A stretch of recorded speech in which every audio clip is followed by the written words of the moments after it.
Hey there team, welcome back to the channel and welcome to my overview of RuneScape Dragonwilds. So if you're not across it, I do overviews on this channel where I have a look at the first 2 hours of a game. This is Steam refund window. Steam says you can make up your mind about a game in that time period, and generally as a rule I would agree and say 20 hours in, you're probably not going to change your mind about how you felt 2 hours in. So it's a short punchy video, broad strokes info, keep it around 10 minutes and you can make up your mind on your own. Okay, so RuneScape Dragonwilds, kind of one of the new hotness games going on at the moment. It's being made and published by JagX, who are the dudes that did RuneScape. Now I'm not prudish or anything about that, but I just sit in a time frame where I just missed out on the RuneScape craze. It was not part of my childhood. I'm a tad bit too old for that. However, I'm surrounded by mates that are kind of a half-step generation away from me who are mad about that. And one in particular kind of wanted to get me on board with this. So the two of us jumped in and gave it a red hot go. So he's a screaming, mad keen RuneScape fan that grew up with it from yesteryear, and I have absolutely no idea. The only thing I know about RuneScape is that Melvor Idol is based off of it, and honestly, that's one of the more solid auto-idler type games on the market. If you're into those, you know, the paperclip thing was the first one I ever got into, but if you're into those and you haven't checked out Melvor, maybe give that a go. So on that, this is a similar spin-off, I guess, pivot that you could compare, in that it's RuneScape in theme and name only. What this really is a Valheim type game. And from what I understand, that's not what RuneScape is at all. So yeah, look, it plays it very close to that formula of which Valheim's kind of the king. Though talking to my mate I mentioned in Shrouded, I need to go back and check that out. From what I understand, that thing's building up quite a player base and a lot of support around it too. But for my experience in this relatively newer genre, this is very close to the blueprint laid out before it of Valheim, albeit probably a little bit simpler. Here's the thing though, I don't necessarily see that as a bad thing. I really enjoyed my time with Valheim. I need to go back and check it out, but it has some interesting and really clever mechanics, but dare I say much more complex stuff, like the eating system and the combination of food in your stomach and how you have to manage that. There's fairly advanced animal taming systems,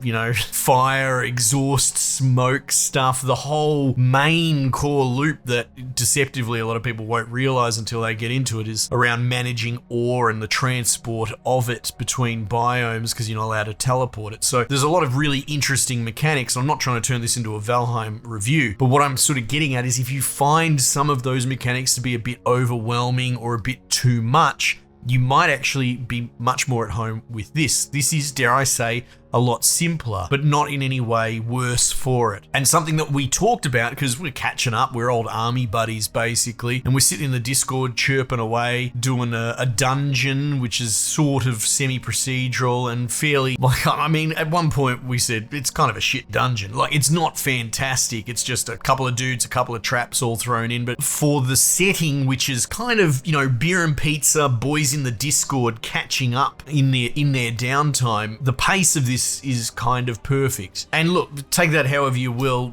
there's probably a rabid RuneScape base that will see that as an insult. It's not supposed to be. In fact, if I were pitching a Valheim-like game, like, I don't know, let's create a hypothetical, someone's looked at Valheim and gone, that looks really interesting, I'm curious about jumping in, but it seems pretty overwhelming. I would say to that person, play RuneScape Dragonwilds first. Much more entry level and accessible. Everything's readable and functional. Performance is a bit funny, you know, for what I'm looking at, and it seems to really lean hard on outsourcing a lot of the load onto upscaling, which is a trend I really don't like with any sort of modern development. It's plaguing the AAA industry. I don't know if you'd even call this a AAA game. Like, RuneScape is a household name, and they've only really made a few games, but it still has an indie vibe to me. But yeah, it was pretty wild how hard it was working my rig just to maintain 60 frames for this sort of genre and graphic style. So I guess maybe beware of that. They might still be ironing out the kinks because it is early access. But performance aside, all the mechanics, like I said, simple as it is as a design principle, everything's, you know, readable and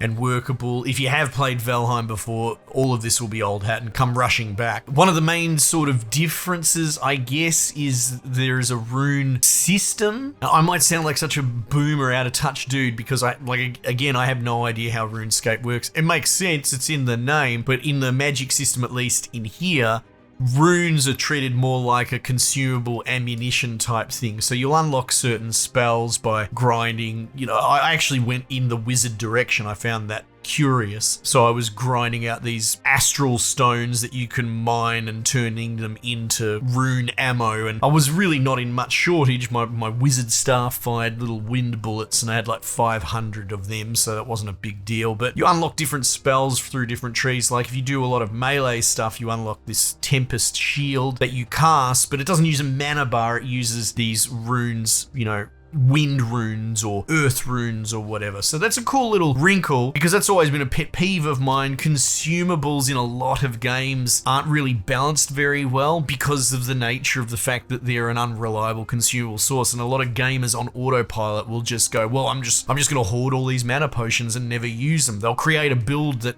intentionally avoids using consumables, and you'll finish the game with 100 bloody mana potions in your inventory. So I always find it interesting seeing more innovative ways to engage with consumables as part of a core loop. But again, this is probably just how RuneScape is, and I'm so incredibly out of touch when it comes to that game. But yeah, so we cruise along through the biomes. You have a gear level that dictates your general strength against the biome. We're only in like area 2 or something like that, but I've got me wizard hat and robes, and at a glance you can see that I'm level 2. We're not really struggling. I quite like the wizard staff gun firing wind bullets. It's got like a lock on when you're in range, so something similar to, well, actually Enshrouded, even though it's been forever since I even looked at the launch window of that. Same sort of thing with wizard wands or whatever. I'm pretty sure there's a pretty aggressive lock-on system that makes it a bit more of an interesting auto-firing novelty.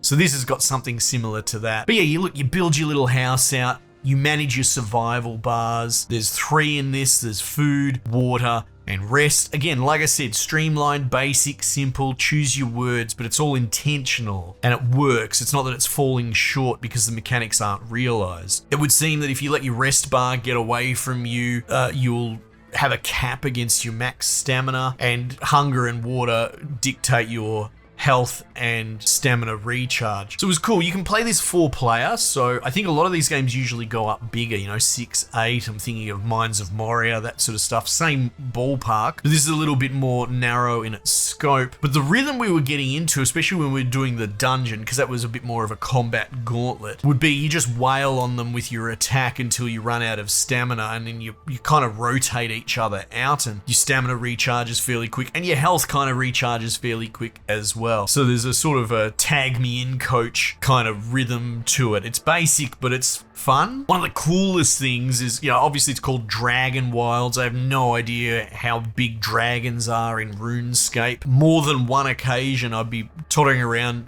building something or crafting something on a loom or whatever, and you will hear it. It's like the T-Rex straight out of Jurassic Park. It is a terrifying, deafening audio scream, which is a great telegraph to tell you go outside and look up, and this bloody monstrous dragon flies past, and it's a very clever set piece to carrot you on the stick, keep you focused up on what I suppose the goal of the game is overall. I have no idea of the lore or what's going on, but I want to kill that friggin' dragon. And he's done a couple of laps over the few hours that I've spent with this game, maybe 2 or 3 times I've seen him go over. And look, there are other little things. I found that you can lie down on your bed, even if it's not late enough for you to go to sleep, you can recharge your rest bar by lying there for a little bit. It's not super aggressively fast, but that's not something that normally happens in these games. I think when you sleep, you just wait for night. So that was a pleasant thing. Something that infuriates me, and maybe unlock it as a skill later on, but you don't seem to have tethered shared inventory to the crafting benches. I don't know how else to describe this mechanic, but to me it's a bit of a must-have quality of life for these games. I think when I covered Abiotic Factor, it was level locked locked, which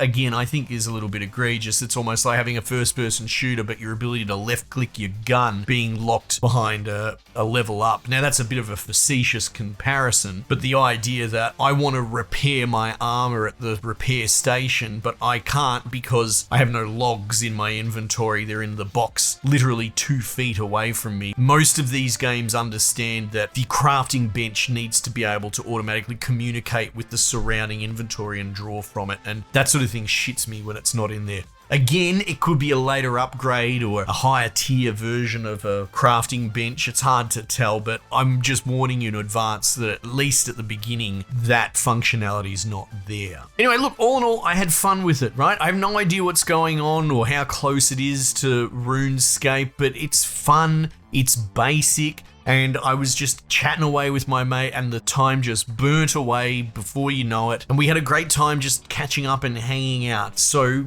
that's how I would exactly recommend this game. If you're getting it single player to play on your own, I would only do that if you were a hardcore RuneScape fan. And even then, it's cross-genre, so I'd be very, very careful. If you are a hardcore, sweaty Valheim fan that wants to play it solo, I know some people are like that. I, again, don't know how much value you'll get out of this because it's much more entry level and basic in its execution. However, it's all done really well. If you've got a bunch of the boys that are enthusiastic about just hanging out, doing a co-op experience, and maybe, you know, you don't play battle royales and all that sort of stuff, and you just want something to piss away the time with the boys and hang out and have a chat, this is a pretty good option on the market right now. Anyway, team, these are my thoughts. Might just leave it there for the time being, and I'll catch you guys on the next one.